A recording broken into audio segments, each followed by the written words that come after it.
Hmm? Bibi ko, nandito na ako. Hmm. Bibi, bakit dito ka natulog sa sofa? Hmm? Bibi ko, dito na po ako. Gising ka na po. Uy, gising ka na, bibi ko. Hmm? Malamig dito sa sala eh. Wala ka pang kumot oh.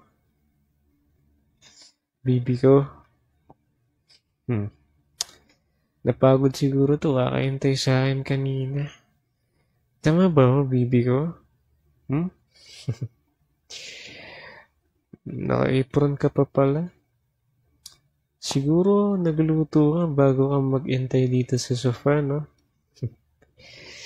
I know. Sabi ko naman sa'yo, di ba, kanina, bago ako pumasok sa work, na mag-overtime ako, di ba? Pero, naalala ko, makulit ka nga pala eh. Hmm. Ang himbing mo naman matulog, baby ko. Siguro, napagod ka, kakaluto, no? Ang kulit mo kasi. Pero sige, init ko na lang yung mga niluto mo, ah. Ba kasi umiyak ka na naman pag hindi ko pinansin yung mga luto mo, eh. Naalala ko tuloy yung mga time na dito pa ako nagdi-dinner. Grabe talaga yung lasa ng mga luto mo. Ewan, di ko alam kung edible pa ba? Pwede pa ba siyang kainin? Siguro kung gising ka at nadidinig mo ako, sasabihin mo, arte-arte ko, tapos kukurtin mo na agad ako, o kaya papaluin mo ako. Kilala ko na kaya yung pagiging sadista mo, no?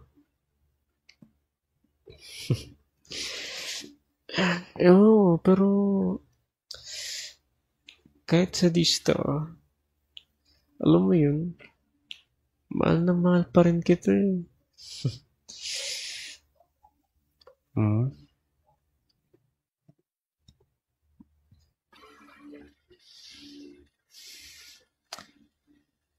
Hmm? Iba kasi yung pagkasadista mo eh. May halong pagmamahal. Bahati na kaya kita kasi sasakit katawan mo dito sa sofa eh. Hmm? Di ka na? Okay, okay, sige. Hindi ko alam, gusto mo pala matulog dito sa sala. Okay, fine. Sige. Hindi na kita bubuhatin. If gusto mo talaga dito matulog. Basta walang sisihan bukas pag dito ka nagising. Hmm? What if dito na lang din kaya ako matulog sa sala? Hmm? Maglalatag na lang ako sa tabi ng sofa. Total, hindi ko pa naman naranasan before na matulog sa sala eh. Hmm? Bibi ko? Alam ko, hindi ko madalas nasasabi sa'yo to, pero mahal na mahal kita. Alam mo ba yan? Ikaw na yung buhay ko. Ano ba yan? Alam ko, corny pakinggan, pero alam mo dapat ko ituring sa'yo kung ikaw yung nagpapamotivate sa akin araw-araw. Tapos ikaw yung nagpapalakas sa akin pag sobrang pagod na ako. Ikaw yung umiintindi sa akin pag ako mismo sa sarili ko, hindi ko maintindihan yung sarili ko eh. Ikaw yung nagpapasaya sa akin pag malungkot ako. Kaya ganun siguro talaga pag mahal mo, di ba? Lahat ng gagawin niya importante para sa'yo. Alam mo sa akin sobrang na-appreciate yung mga ginagawa mo para sa akin eh. Alam ko, hindi ko madalas nasasabi na thank you sa'yo. Salamat. Dahil nandiyan ka para sa akin. Kaso minsan alam ko nagtatampo ka na sa akin. Kasi lagi akong busy sa trabaho. Tsaka wala akong time para sa'yo. Pero kahit busy ako, hindi naman ibig sabihin nun nabawasan yung pagmamahal ko para sa'yo. Alam mo, everyday pa nga feeling ko parang mas lumalalim yung nararamdaman ko para sa'yo. Oo ba? Madali ka naman talagang mahalin eh. Masaya kang kasama. Oo, maarte ka noon. Pero simula nung naging tayo, nakita ko talaga yung pagbabago. Kahit alam kong mahirap sa'yo yung ganitong lifestyle, kinakaya mo pa din para sa akin. Para sa atin. Alam mo ba, naalala ko noon pag sa fast food tayo kakain, ayaw mo kasi hindi ka sanay. Pero dahil gusto ko din kumain nun kasi masarap. Saka mura kaya. Kaya nagustuhan mo na din kumain doon, di ba? Kagaya nung sinabi ko kanina, kahit hindi mo nakasanayan, gagawin mo para sa taong mahal mo, di ba? Kaya nga mahal na mahal kita eh. Sensya ka na kung di ko yun madalas nasasabi sa'yo. Alam ko, hindi talaga ako masyadong vocal sa kung ano yung sinasabi ng puso ko eh. Pero yun talaga eh. Mahal na mahal kita, baby ko. Higit pa sa iniisip mo. Feeling ko tuloy yung corny-corny ko na. Kung gising ka ba, sasabihan mo ako na corny-corny ko? Or kikiligin ka kasi kasi mahal na mahal kita. Lala ko tuloy nung nililigawan pa kita. Ayaw mo na dinadalaw kita sa bahay niyo kasi kwento sa akin ng mami mo, nahihiya ka daw pag inaasar ka nila tungkol sa akin.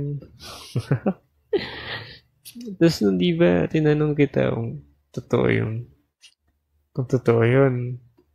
Tapos bigla ka naiyak. Tapos panay sorry mo sa akin nun. Akala mo siguro titigil na ako sa pandiligaw ko sa'yo nun kasi nahihiya ka pag ako na yung topic eh. Pero para sa akin, inisip ko na lang baka kinikilig ka masyado kaya ka nahihiya pag inaasar ka ng parents mo tungkol sa akin. Kaya nga nung time na yun, na-realize ko na kaya mo naman pala mag-sorry kung kinakailangan eh. Though, di ko pa nababanggit sa'yo noon na yun yung pinakagusto ko sa isang babae. Yung marunong magpakumbaba. Tsaka, umami ng kasalanan niya. Hindi lang kasi sa pagiging mapagkumbaba yun eh. Ando na din yung sensitive ka sa nararamdaman ng iba. Kaya sa mismong moment na yan, nasabi ko sa sarili ko na ikaw na talaga yung mamahalin ko habang buhay. Alam mo yun? Alam ko kasi kahit mababaw lang yung reason para sa akin pero nag-sorry ka pa din sa akin. Umiyak ka pa nga eh. Pakiramdam ko kahit hindi pa tayo, naisip mo na yung nararamdaman ko eh. Paano pa kung maging tayo na nga, di ba? Pero alam mo, since nabanggit ko na ikaw, sensitive ka sa nararamdaman ko, parang gusto ko tuloy mag-sorry sa'yo kasi, di ba, hindi ka minsan nagagawa yung mga gusto mo. Minsan, o madalas, nadi-disappoint kita. Alam mo yun? Di ko na ibibigay sa'yo yung same na kilig kagaya ng dati.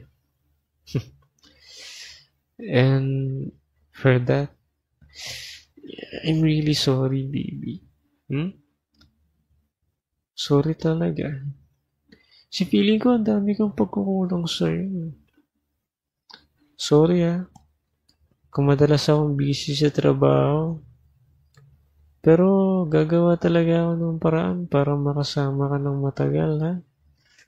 Baby ko. Sorry kung hindi kita madalas nasasabihan ng mga bagay na dapat mong marinig mula sa akin, ha? Alam ko, responsibility ko yun bilang boyfriend mo na ako yung unang papansin sa itsura mo. Hindi ka man madalas nasasabi sa'yo, pero para sa akin, ikaw yung pinakamaganda tsaka pinaka-cute sa lahat eh. Totoo kaya yung baby ko. Alam ko kung gising ka ngayon sasabihin mo, binobola na naman kita. Ewan, pero bakit hindi mo makita na ang ganda-ganda mo? Alam mo yun? Perfect ka na at wala kang makeup. Una, ang lambot na ng skin mo. Hindi mo na kailangan ng kung ano-ano para pumuti dahil healthy na kaya tingnan ng balat mo. Sarap mo tuloy hawakan. Then yung buhok mo, sobrang bango. Alam mo yun? Kahit siguro hindi ka mag-shower ng isang linggo, mabango ka pa rin eh. Diba?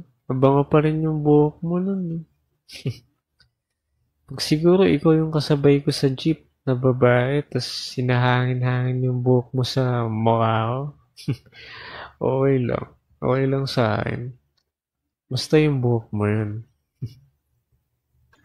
Yung mga mata mo, ang cute tingnan. Parang minulak lang sila para matitigan ng mata ko. Ano ba yan ang cordy-cordy ko na nakakainis? Then yung mga labi mo, baby ko. Hindi ko alam, parang nakaka-addict palagi na halikan. Actually, parang gusto ko na halikan ngayon. Okay lang kaya sa'yo? Kaso baka magising ka eh. Pero, sige na. Isa lang naman eh. Oh, gising ka na pala, baby ko.